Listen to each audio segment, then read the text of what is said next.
Joanne Gladys Garr, also known as Joan, was 30 years old in late 1971.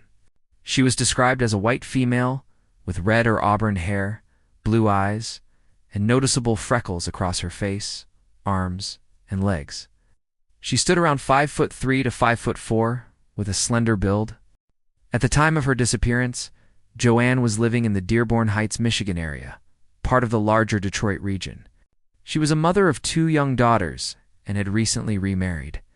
Her second husband, Philip Garr, had been married to her for less than a year. Joanne also maintained steady employment.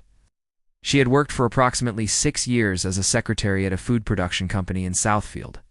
From the outside, her life appeared structured. She had responsibilities, a routine, family, a job.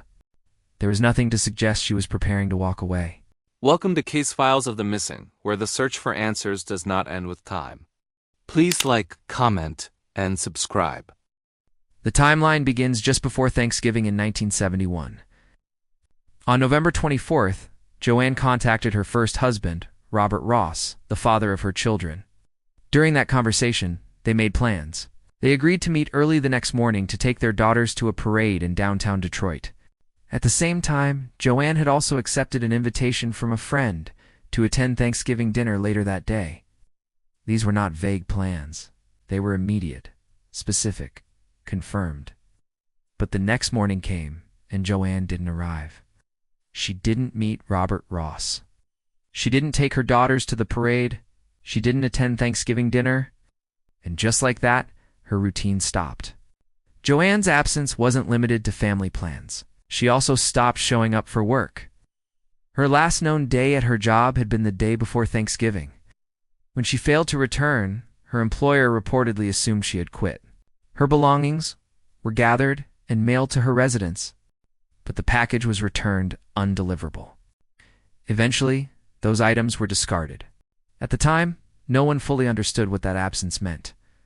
It wasn't immediately treated as a crisis, and that delay would become one of the most critical elements of this case.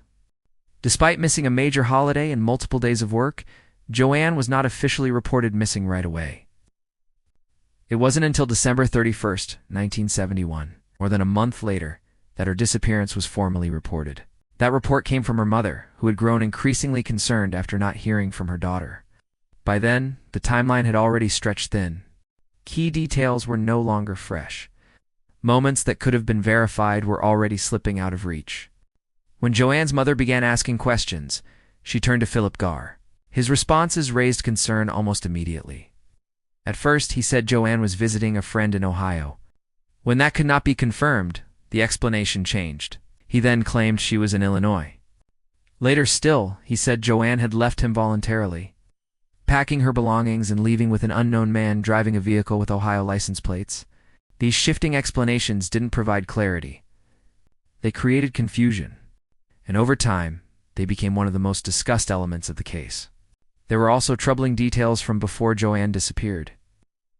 Family members later reported that they had seen Joanne with visible injuries, black eyes and bruising. Joanne reportedly explained these as accidents. Her husband also supported that explanation at the time, but in hindsight, those details have taken on greater significance. Not as definitive answers, but as part of a larger pattern that remains unresolved. At some point after her disappearance, Joanne's vehicle was located abandoned. However, publicly available records do not clearly establish where the vehicle was found or what investigators concluded from that discovery. That missing context has left a gap in the case. It's a detail that suggests something happened, but doesn't fully explain what. One of the more challenging aspects of Joanne's case is how it has been documented over time. In some records, she is listed as Joanne Gladys Garr. In others, she appears under the name Joanne Gladys Thornton, reflecting a prior or alternate name. There are also differences in how her last known date and location are recorded. Some sources point to November 24, 1971 in Dearborn Heights. Others reference late December 1971 in Detroit. These discrepancies don't erase what happened, but they do make the case more difficult to track and investigate. Even decades later, Joanne's case continues to draw attention. Online discussions often highlight the same key concerns: her missed holiday plans, the delay in reporting her missing, and the changing explanations about where she went. While speculation exists, no official resolution has ever been confirmed. No one has been publicly charged, and no clear timeline has ever been fully established. More than 50 years later, Joanne Gladys Garr has never been located. There has been no verified contact, no confirmed sightings, no clear explanation. Her case remains open, and her name continues to appear among Michigan's longest-standing missing persons cases. Thank you for watching Case Files of the Missing. Make sure to like, comment, and subscribe, because every missing person deserves to be found, and every story deserves to be heard.